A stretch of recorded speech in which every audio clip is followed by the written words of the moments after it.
श्री सीताराम जी महाराज की जय। श्री सीतानाथ समारंभाम श्री रामानंदार्य मध्यमाम अस्मदाचार्य पर्यंताम वंदे श्री गुरु परंपराम। भक्ति भक्त भगवंत गुरु चतुर नाम बपुएक तिनके पद वंदन करूं नासै विघ्न अनेक। जय श्री सीताराम जी। समस्त मित्रों को मंगल कामना। मित्रों, आज वेद का ही वेद ने ही प्रतिपादित किया ये उपनिषद, जिसका नाम है सर्वसारोपनिषद। सर्वसार उपनिषद के नाम से ये विख्यात है। आज उपनिषद लेकर के हम आप सबके बीच में तैयार हैं। मित्रों, यह बहुत लंबा विषय है और ये आज का विषय भी बहुत लंबा है। आप लोग धैर्य धारण करके मौनता के साथ, दृढ़ता के साथ इस उपनिषद को आप सुने और अपने सहयोगी को भी सुनावें। मित्रों,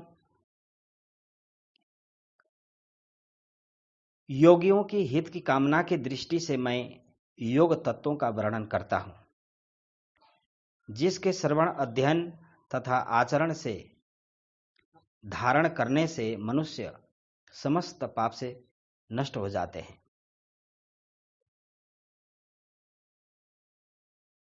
समस्त मनुष्यों की समस्त पाप नष्ट हो जाते हैं। विष्णु नामक महायोगी ही समस्त भूत प्राणियों के आदि महाभूत एवं महातपस्वी हैं। वे पुरुषोत्तम तत्व मार्ग में दीपक के सदृश प्रकाशमान हैं। पितामह ब्रह्मा जी ने उन जगत के स्वामी भगवान विष्णु की आराधना एवं प्रणाम करके कहा, हे जगन्नाथ, आप अष्टांग युक्त योग का उपदेश मुझे प्रदान करें। यह सुनकर उन भगवान ऋषिकेश ने कहा कि मैं उस तत्वों का वर्णन करता हूं, तुम ध्यान युक्त होकर श्रवण करो। ये सभी जीव सुख दुख के माया रूपी जाल में आबद्ध हैं। इस सुख दुख रूप माया के जाल को काटकर उन समस्त जीवों को मुक्ति का मार्ग प्रशस्त करने वाला तथा जन्म मृत्यु जरा व्याधि से छुटकारा दिलाने वाला यही मृत्यु तारक मार्ग है।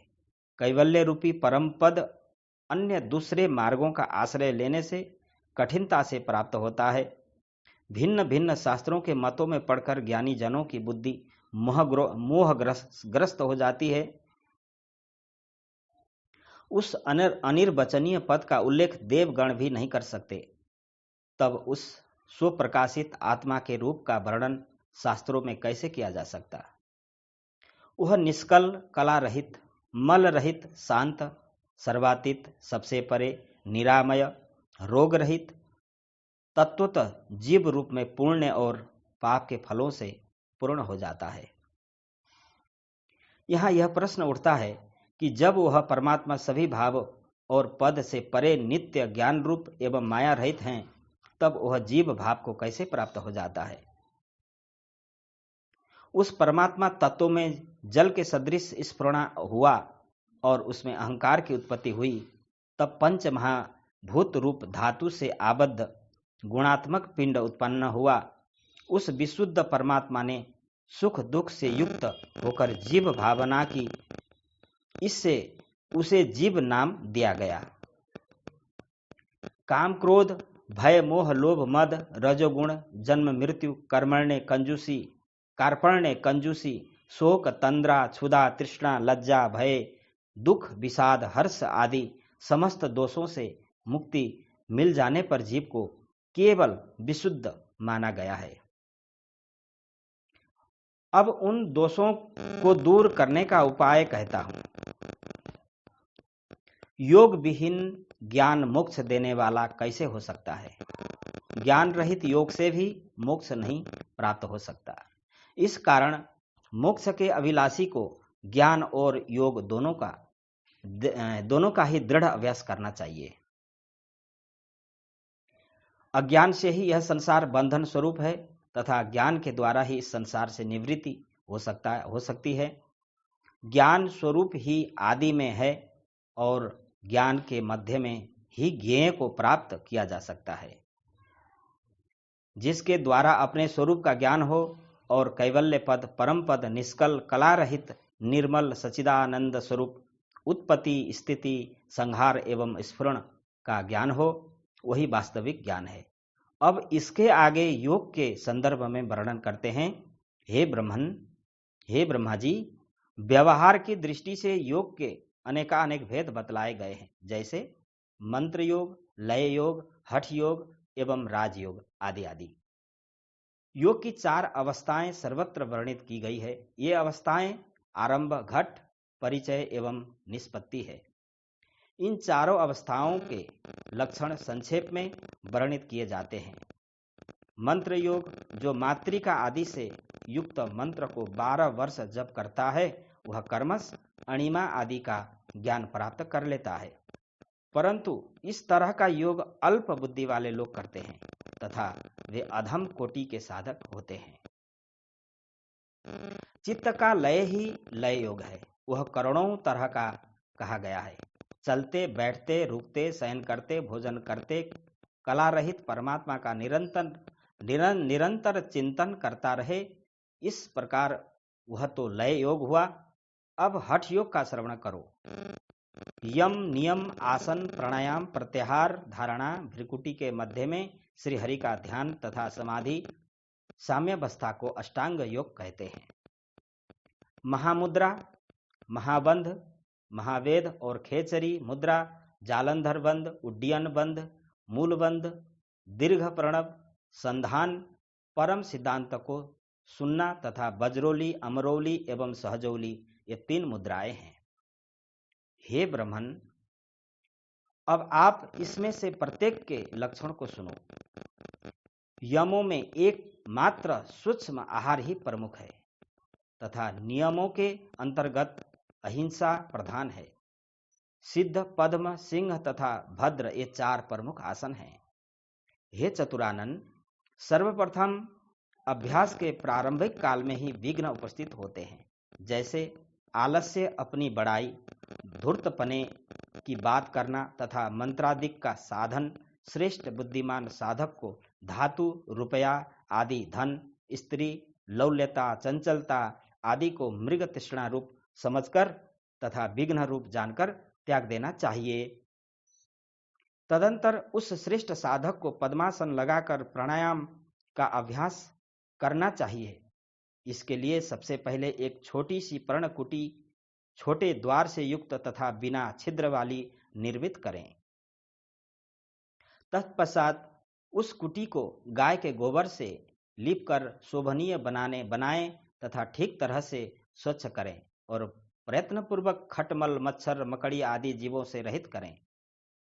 प्रतिदिन उस कुटिया को झाड़ बुहार कर स्वच्छ करता रहें एवं साथ ही उसे धूप, गुग्गुल आदि की धूनी देकर सुवासित भी करता रहें। जो न तो बहुत अधिक ऊंचा तथा न ही अधिक अति नीचा हो, ऐसे वस्त्र, मृगचर्म या कुश के आसन पर बैठकर पद्मासन लगाना चाहिए। शरीर को सीधा रखकर हाथ जोड़ते हुए इष्ट देवता को प्रणाम करें। तत्पश्चात दाएं हाथ के अंगूठे से पिंगला को दबाकर शनै शनै वायु को भीतर की ओर खींचें तथा उसे यथाशक्ति रोककर कुंभक करें। तत्पश्चात पिंगला द्वारा उस वायु को सामान्य गति से बाहर निकाल देना चाहिए। इसके बाद पिंगला से वायु को पेट में पुनः भरकर शक्ति के अनुसार ग्रहण करके रेचक करें। इस प्रकार जिस तरफ से नथुने से वायु बाहर निकालें, उसी तरफ से पुनः भरकर दूसरे नथुने से बाहर निकालता रहें। न तो अत्यंत द्रुत गति से और नहीं अत्यंत धीमी गति से, वरन सहज सामान्य गति से जानू की प्रदक्षिणा करके एक चुटकी बजाएं। इतने समय को एक मात्रा कहा जाता है। सर्वप्रथम ईड़ा में 16 मात्रा तक वायु को खींचें, तत्पश्चात 64 मात्रा तक कुंभक करें और तब इसके बाद 32 मात्रा तक पिंगला नाड़ी से रेचक करें। मित्रों, यहां पर और विस्तार से समझें। यहां एक मात्रा का मतलब होता है, इसको विशेष ध्यान देना भी अति आवश्यक है और अपने पर उतार करके यानी अपने में इस्तेमाल करना भी अति आवश्यक है। स्वयं अपना इस्तेमाल करें। कहने का तात्पर्य यह है, आप सर्वप्रथम राम नाम को ही ले लीजिए। राम नाम उंगली के करमाला से द्वारा आप जप कर सकते हैं या फिर सीधी सीधी 1 से 16 तक ले जाएं, गिने और ये मन की गति से गिने और श्वास को रोक करके 1 से 16 तक गिने। उसके बाद श्वास को दोनों नथुनों को दबा करके फिर आप इसको 64 मात्रा में यानी 64 बार राम नाम का जप करें या ओम का जाप करें। फिर आप उतरते समय, श्वास छोड़ते समय आप 32 बार राम नाम का या ओमकार का जप करें। इसी को कहते हैं 16 मात्रा। फिर 64 मात्रा तक कुंभक करें, इसी को कहते हैं। और तब इसके बाद 32 मात्रा तक पिंगला नाड़ी से रेचक करें। इसके बाद दूसरी बार पिंगला से वायु खींचकर पहले की भांति ही सारी क्रिया संपन्न करें। प्रातः, मध्याह्न, सायंकाल एवं अर्धरात्रि के समय 4 बार धीरे धीरे क्रमश 80 कुंभक तक का अभ्यास बढ़ाना चाहिए। यानी 80 बार तक यही काम दोहराते रहना चाहिए। इस तरह से 3 मास तक अभ्यास करने से नाड़ी शोधन हो जाता है। ऐसी शुद्धि होने से उस श्रेष्ठ साधक के चिन्ह भी योगी की देह में दृष्टिगोचर होने लगते हैं। वे चिन्ह ऐसे हैं कि शरीर में हल्कापन मालूम पड़ता है, जठराग्नि तीव्र हो जाती है, शरीर भी निश्चित रूप से कृश हो जाता है। ऐसे समय में योग में बाधा पहुंचाने वाले आहार का परित्याग कर देना चाहिए, जैसे नमक, तेल, खटाई, गर्म, रूखा, तीक्ष्ण भोजन, हरे साग, हींग आदि मसाले, आग से तापना, स्त्री प्रसंग, अधिक चलना, प्रातःकाल का स्नान भी त्याग देना चाहिए। उपवास तथा अपने शरीर को पीड़ा पहुंचाने वाले अन्य कार्यों को भी प्राय त्याग ही देना चाहिए। अभ्यास की प्रारंभिक अवस्था में दुग्ध घृत का भोजन ही सर्वश्रेष्ठ है। गेहूं, मूंग एवं चावल का भोजन योग में वृद्धि प्रदान करने वाला बतलाया गया है। इस प्रकार अभ्यास करने से वायु को इच्छा अनुसार धारण करने की शक्ति प्राप्त हो जाती है। यथेष्ट वायु धारण कर सकने के उपरांत केवल कुंभक सिद्ध हो जाता है और तब रेचक और पूरक का परित्याग कर देना चाहिए। फिर उस श्रेष्ठ योगी के लिए तीनों लोकों में कुछ भी दुर्लभ नहीं रहता। अभ्यास के समय जो पसीना निकले उसे अपने शरीर में ही मल लेना चाहिए। इसके अनंतर वायु की धारणा शक्ति निरंतर शनै शनै बढ़ती रहे से आसन पर बैठे हुए साधक के शरीर में कंपन होने लगता है। इससे आगे और अधिक अभ्यास होने पर मेढक की तरह चेष्टा होने लगती है, जिससे कंपन होकर के शरीर अपने आप ऊपर की ओर उछलने लगता है। इसी को मेढक की तरह कहा गया है। जिस तरह से मेढक उछलकर फिर जमीन पर आ जाता है, उसी तरह की स्थिति पद्मासन पर बैठे योगी की हो जाती है। जब अभ्यास इससे भी अधिक बढ़ता है तो फिर वह योगी जमीन से ऊपर उठने लगता है। पद्मासन पर बैठा हुआ योगी अत्यंत अभ्यास के कारण भूमि से ऊपर ही उठा रहता है। वह इस तरह से और भी अति मानुषी चेष्टाएं निरंतर करने लगता है, परंतु योगी को इस प्रकार की शक्ति एवं सामर्थ्य का प्रदर्शन नहीं करना चाहिए, वरन स्वयं ही देखकर अपना उत्साहवर्धन करना चाहिए तब थोड़ा या बहुत कष्ट भी योगी को पीड़ा नहीं पहुंचा सकता। योगी का मल मूत्र अति न्यून हो जाता है तथा निद्रा भी घट जाती है। कीचड़, नाक, थूक, पसीना, मुख की दुर्गंध आदि योगी को नहीं होती तथा निरंतर अभ्यास बढ़ाने से उसे बहुत बड़ी शक्ति मिल जाती है। इस प्रकार से योगी को भूचर सिद्धि की प्राप्ति होने से समस्त भूचरों पर विजय की प्राप्ति हो जाती है। व्याघ्र, बाघ आदि, सरभ, सियार आदि, हाथी, गवय, नीलगाय, सिंह आदि योगी के हाथ मारने मात्र से ही मृत्यु को प्राप्त हो जाते हैं। यहां कहने का मतलब है कि योगी ऐसा दृश्य, ऐसा प्रदर्शन न करें, क्योंकि जब योगी पर कोई प्रहार करता है, कोई प्रहार होने वाला होता है या उसी पर कोई आक्रमण करने वाले होते हैं, तो योगी अपनी जान बचाने के लिए, सुरक्षित रखने के लिए केवल एक हाथ जमीन पर मार देने मात्र से वो मृत्यु को प्राप्त हो जाते हैं। उस योगी का स्वरूप भी कामदेव के सदृश सुंदर हो जाता है। उस योगी के रूप का अवलोकन कर अनेकानेक स्त्रियां आकृष्ट होकर उससे भोग की इच्छा करने लगती हैं। लेकिन यदि योगी उसकी इच्छा की पूर्ति करेगा तो उसका वीर्य नष्ट हो जाएगा। अतः स्त्रियों का चिंतन न करके दृढ़ निश्चयी होकर निरंतर अभ्यास करते रहना चाहिए। वीर्य को धारण करने से योगी के शरीर से सुगंध आने लगती है। तदंतर एकांत स्थल पर बैठकर लुप्त मात्रा, 3 मात्रा से युक्त प्रणव ओमकार का जप करते रहना चाहिए, जिससे पूर्व जिससे पूर्व जन्मों के पापों का विनाश हो जाएगा। यह ओमकार मंत्र तभी सभी तरह के विघ्न, बाधाओं एवं दोषों का हरण करने वाला है। इसका निरंतर अभ्यास करते रहने से सिद्धियां हस्तगत होने लगती है।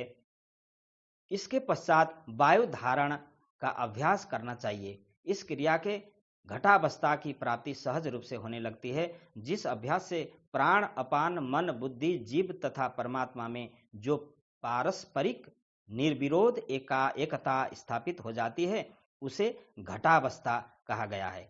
उसके चिन्हों का वर्णन आगे के श्लोक में करते हैं। पूर्व में जितना अभ्यास योगी करता था, उसका चतुर्थ भाग ही अब करें। दिन अथवा रात्रि में मात्र एक प्रहर ही अभ्यास करना चाहिए। दिन में एक बार ही केवल कुंभक करें एवं कुंभक में स्थिर होकर इंद्रियों को उनके विषयों से खींच कर लाएं, यही प्रत्याहार होता है। उस समय आंखों से जो कुछ भी देखें उसे आत्मवत समझें। जो भी कुछ कर्णेंद्रिय से श्रवण करें तथा जो कुछ भी नासिका के द्वारा सूंघें, उस सभी को आत्म भावना से ही स्वीकार करें। जिह्वा के माध्यम से जो कुछ भी रस ग्रहण करें उसको भी आत्म रूप जानें। त्वचा से जो कुछ भी स्पर्श हो उसमें भी अपनी आत्मा का ही भावना करें।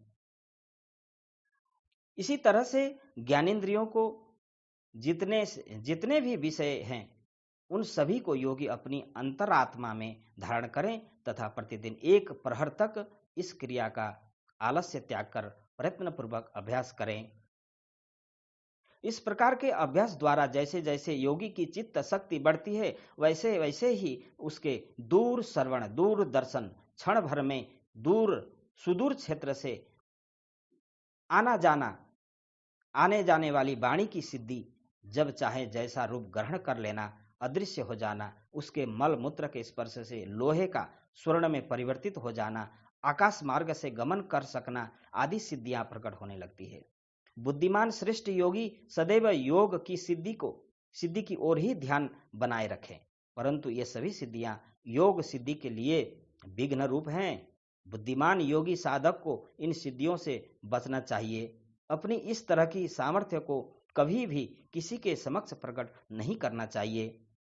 इसलिए श्रेष्ठ योगी को जन सामान्य के समक्ष अज्ञानी, मूर्ख एवं बधिर की भांति बनकर रहना चाहिए। अपनी सामर्थ्य को सभी तरह से छिपाकर गुप्त रीति से रहना चाहिए।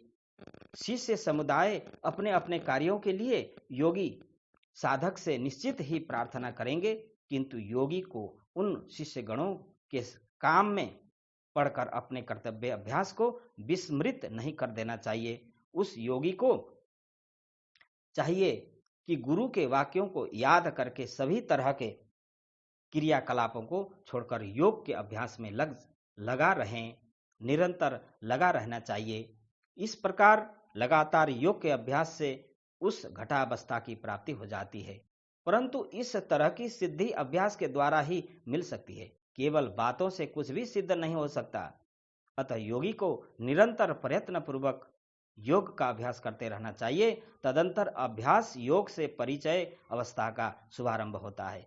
उस अवस्था के लिए प्रयत्न पूर्वक वायु से प्रदीप्त अग्नि सहित कुंडलिनी को साधना के द्वारा जागृत करके भावना पूर्वक सुषुम्ना में अवरोध रहित प्रवेश करना चाहिए। तत्पश्चात वायु के सहित चित्त को महापथ में अग्रसर करना चाहिए। जिस योगी का चित्त वायु के सहित सुषुम्ना नाड़ी में प्रविष्ट हो जाता है, उसे पृथ्वी, अग्नि, जल, वायु तथा आकाश, इन पंच महाभूत रूपी देवों की 5 प्रकार की धारणा हो जाती है। पैरों से जानु घुटना तक पृथ्वी तत्व का स्थान बताया गया है। 4 कोनों से युक्त यह पृथ्वी पीत वर्ण लकार से युक्त कही गई है। पृथ्वी तत्व में वायु को आरोपित करते हुए लकार को उस में संयुक्त करके उस स्थान में स्वर्ण के समान रंग से युक्त 4 भुजाओं एवं चतुर्मुख ब्रह्मा जी के ध्यान करना चाहिए। इस तरह से 5 घड़ी 2 घंटों तक ध्यान करने से योगी पृथ्वी तत्व को जीत लेता है। ऐसे योगी की पृथ्वी के संयोग, विकार या आघात से मृत्यु नहीं होती। घुटनों से गुदास्थान तक जल तत्व का क्षेत्र बतलाया गया है। यह जल तत्व अर्धचंद्र के रूप में वंग बीज वाला होता है। इस जल तत्व में वायु को आरोपित करते हुए वंग बीज को समन्वित करके चतुर्भुज मुकुट धारण किए हुए पवित्र स्फटिक के सदृश पीत वस्त्रों से आच्छादित अच्युत देव श्री नारायण का 5 घड़ी 2 घंटे तक ध्यान करना चाहिए। इससे सभी पापों से छुटकारा मिल जाता है। इसके पश्चात उस योगी को जल से किसी भी तरह का डर नहीं रहता और नहीं जल से उसकी मृत्यु हो सकती है। जल तत्व गुदा भाग से हृदय क्षेत्र तक अग्नि का स्थान बताया गया है। 3 कोण से युक्त अग्नि लाल रंग वाला एवं रकार से संयुक्त होता है। अग्नि में वायु को आरोपित करके उस समुज्ज्वल रकार को समन्वित करना चाहिए। त्रियक्ष 3 नेत्रों से युक्त वर प्रदान करने वाले तरुण आदित्य के सदृश प्रकाशमान तथा समस्त अंगों में भस्म धारण किए हुए भगवान रुद्र को प्रसन्न मन से सदा ध्यान करना चाहिए। 5 घड़ी 2 घंटे तक इस तरह से चिंतन करने से वह योगी अग्नि से नहीं जलाया जा सकता। इसके अतिरिक्त प्रखर जलती हुई अग्नि में भी संयोग बस प्रविष्ट कराए जाए तो भी वह नहीं जलता। हृदय क्षेत्र में भृकुटियों तक का स्थान वायु का क्षेत्र कहा गया है। वह षटकोण के आकार वाला कृष्ण वर्ण से युक्त भास्वर यह अक्षर वाला होता है। मरुत स्थान पर यकार होता है।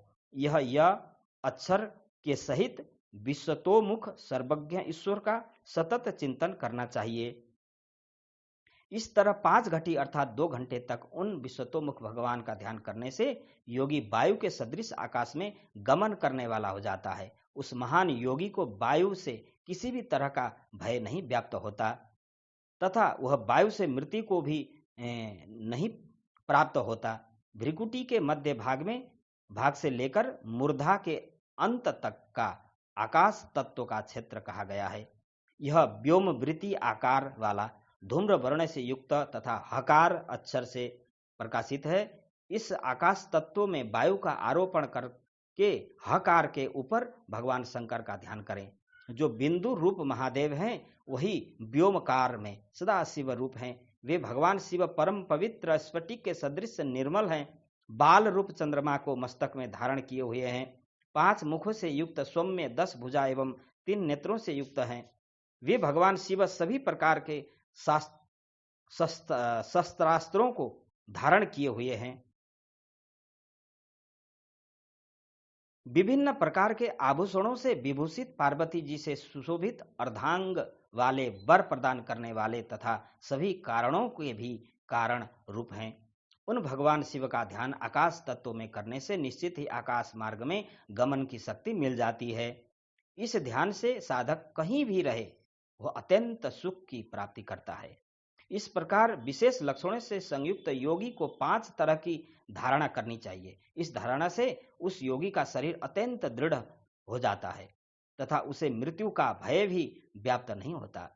ब्रह्म प्रलय अर्थात चराचर में जल की स्थिति होने पर भी वह महामति दुख को प्राप्त नहीं होता। 6 घड़ी अर्थात 2 घंटे 24 मिनट तक वायु को रोककर आकाश तत्वों में इष्ट सिद्ध दाता देवों को निरंतर ध्यान करते रहना चाहिए। सगुण ध्यान करने से अणिमा आदि सिद्धियां प्राप्त होती है तथा निर्गुण रूप में चिंतन करने से समाधि की स्थिति प्राप्त होती है।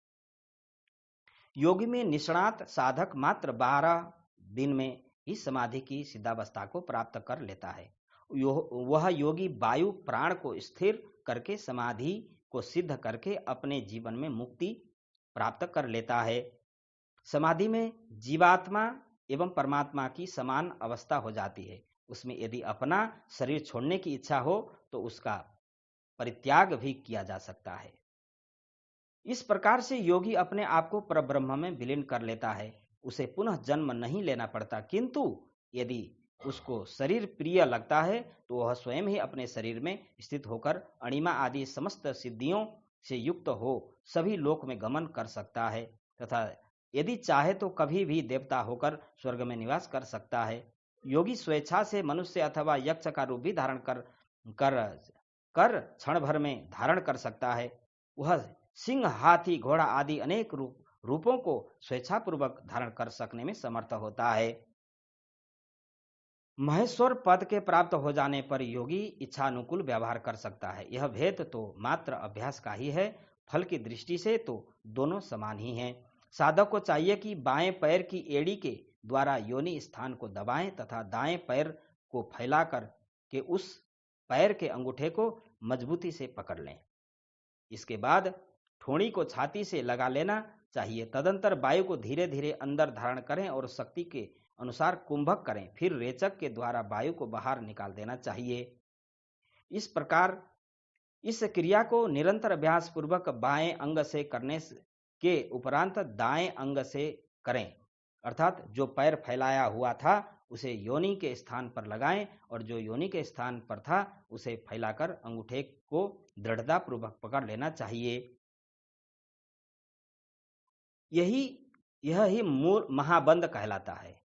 यह ही महाबंध कहलाता है। इस बंध का दोनों ही प्रकार से अभ्यास किया जाता है। महाबंध की क्रिया में सतत संलग्न रहने वाले योगी को एकाग्र होकर कंठ की मुद्रा द्वारा वायु की गति को आवृत करके दोनों नासिका रंध्रों को संकुचित करने से तत्परता पूर्वक वायु भर जाती है। सिद्ध योगीजन इस ऊपर वर्णित महादेव का निरंतर अभ्यास करते रहने से जिह्वा को लौटाकर अंत कपाल कुहर में लगाकर दोनों भ्रुकुटियों के मध्य में दृष्टि को स्थिर करना खेचरी मुद्रा है।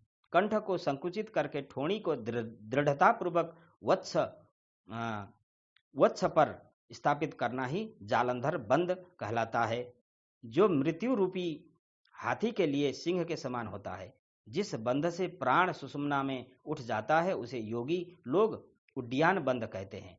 एड़ी से योनि स्थान को ठीक प्रकार से दबाकर अंदर की तरफ खींचे, इस तरह अपान को ऊर्ध्व की ओर उठाए, यही योनि बंध कहलाता है। इस क्रिया से प्राण अपान नाद और बिंदु में मूलबंध के द्वारा एकता की प्राप्ति होती है तथा यह संशय रहित योग सिद्ध कराने वाला है। अब विपरीत करणी मुद्रा के संदर्भ में बतलाते हैं। इसे समर्थ व्याधियों का विनाश करने वाली कहा गया है। इस विपरीत करणी मुद्रा का नित्य अभ्यास करने से साधक की जठराग्नि बढ़ जाती है। इस कारण साधक अधिक आहार भोजन को पचा सकने में समर्थ हो जाता है। यदि साधक कम भोजन ग्रहण करेगा तो उसकी जठराग्नि उसके शरीर को ही नष्ट करने लगेगी। इस मुद्रा के लिए प्रथम दिन क्षण भर के लिए सिर नीचे की ओर करके तथा पैरों को ऊपर की ओर करें। इसके पश्चात प्रत्येक दिन एक एक क्षण भर निरंतर अभ्यास बढ़ाता रहे तो 6 मास में ही साधक के शरीर की झुर्रियां तथा बालों की सफेदी समाप्त हो जाती है। जो प्रतिदिन एक प्रहर 3 घंटे तक इस विपरीत करणी मुद्रा का अभ्यास करता है वह योगी काल को अपने बस में कर लेता है। जो योगी बजरोली मुद्रा का निरंतर अभ्यास करता है वह जल्द ही सिद्धावस्था को प्राप्त कर सकता है। जो उस मुद्रा का अभ्यास कर लेता है तो योग की सिद्धि उसके हाथ में ही जानना चाहिए। वह भूत भविष्य का ज्ञाता हो जाता है तथा वह अवश्य ही आकाश मार्ग से गमन करने में समर्थ हो जाता है। जो योगी अमरी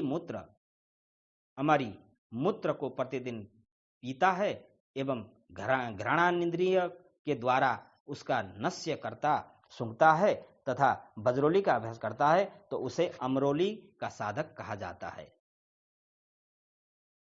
इसके पश्चात वह राजयोग सिद्ध करने में समर्थ हो जाता है। इसमें कुछ भी संदेह नहीं है। राजयोग के सिद्ध हो जाने से योगी को हठ योग की शरीर संबंधी क्रियाओं की जरूरत नहीं पड़ती। उसे निश्चय ही वैराग्य एवं विवेक की प्राप्ति सहजता से ही हो जाती है। भगवान विष्णु ही महायोगी महाभूत स्वरूप तथा महान तपस्वी हैं। तत्व मार्ग पर गमन करने वाले को वे पुरुषोत्तम दीपक की भांति दृष्टिगोचर होते हैं। यह जीवन विभिन्न योनियों में घूमता हुआ मानव योनियों में आता है। तब वह जिस स्तन को पीता है दूसरी अवस्था में वही स्तन वैसे ही स्तन को दबाकर आनंदानुभूति करता है। जीव ने जिस योनि में जन्म लिया था वैसे ही योनि में पुनः पुनः स्मरण किया करता है। एक जन्म में जो माँ होती है वही दूसरे जन्म में पत्नी भी हो जाती है तथा जो पत्नी होती है वह माता बन जाती है। जो पिता होता है वह पुत्र बन जाता है तथा जो पुत्र होता है वह पिता के रूप में जन्म लेता है। इस तरह से यह संसार चक्र कूप चक्र पानी खींचने की रहट के सदृश जिसमें प्राणी नाना प्रकार की योनियों में सतत गमनागमन करता रहता है। 3 ही लोक हैं, 3 ही वेद कहे गए हैं, 3 संध्याएं हैं, 3 स्वर हैं, 3 अग्नि हैं, 3 गुण सत रज तम बतलाए गए हैं, 3 तथा 3 अक्षरों में सभी कुछ विद्यमान है। अतः इन 3 अक्षरों तथा अक्षर का भी योगी को अध्ययन करना चाहिए। सभी कुछ उसी 3 अक्षरों में पिरोया हुआ है। वही सत्य स्वरूप है, वही शाश्वत परम पद है। जैसे पुष्प में सुगंध होती है, दूध में घृत सन्निहित है, तिल में तेल उत्पन्न होता है और प्रस्तर खंड में स्वर्ण निहित है, वैसे ही वह भी सभी में व्याप्त है। हृदय संस्थान में जो कमल पुष्प स्थित है उसका मुख नीचे की ओर है एवं उसकी नाल दंडी ऊर्ध्व की ओर है। नीचे बिंदु है, उसी के मध्य में मन प्रतिष्ठित है। अकार में रेचित किया हुआ हृदय कमल का उकार से भेदन किया जाता है एवं मकार में नाद ध्वनि को प्राप्त होता है। अर्धमात्रा निश्चल शुद्ध स्फटिक के समान निष्कल एवं पाप नाशक है। इस प्रकार योग से संयुक्त हुआ योगी पुरुष मुक्तावस्था को प्राप्त कर लेता है। जिस तरह से कच्छप अपने हाथ पैर एवं सिर को अपने अंदर प्रतिष्ठित कर लेता है उसी तरह से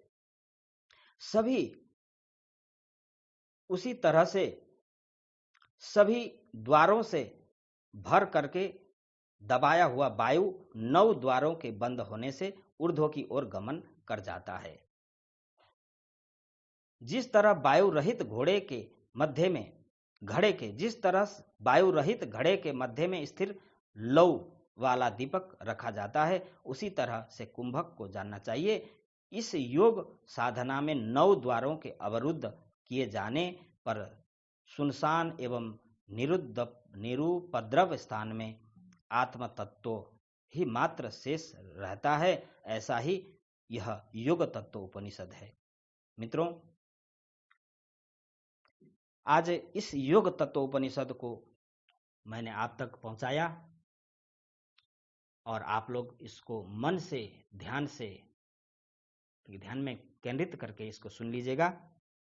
और ये केवल योगी लोगों के लिए है और सभी के लिए है ये, लेकिन इसमें विशेषकर योगियों के लिए ये विशेष बात बताया गया है। और भक्ति में ये सब की आवश्यकता नहीं है। भक्ति में तो केवल भक्त अपने इष्ट को समर्पित कर देता है। जैसे त्वदीय वस्तु गोविंद तोभ्यमेव समर्पित की तरह अपने संपूर्ण भगवान को अर्पित करता है भक्त। भगवान उसी में संतुष्ट हो जाते हैं, प्रसन्न हो जाते हैं। लेकिन इससे संतुष्ट योगी लोग इससे संतुष्ट नहीं होते हैं, क्योंकि बहुत कुछ करना होता है। इसलिए ये विषय केवल योगियों के लिए है। सब लोग सुन लें, सब लोग इसका ग्रहण कर लें और अपनी इच्छा अनुसार इसका आप सुन करके मन में धारण कर लें। आइए इसी के साथ आज का विषय को समाप्त करते हुए, श्री राम शरणं समस्त जगतां रामं विना का गति रामेण प्रतिहन्यते कलिमलं रामाय कार्य नमः। रामत्रास्यति काल भीम भुजगो रामस्य सर्ववशे रामे भक्तिरखण्डिता भवतु मे श्रीराम त्वमेकाश्रय। श्री राम जय जय राम।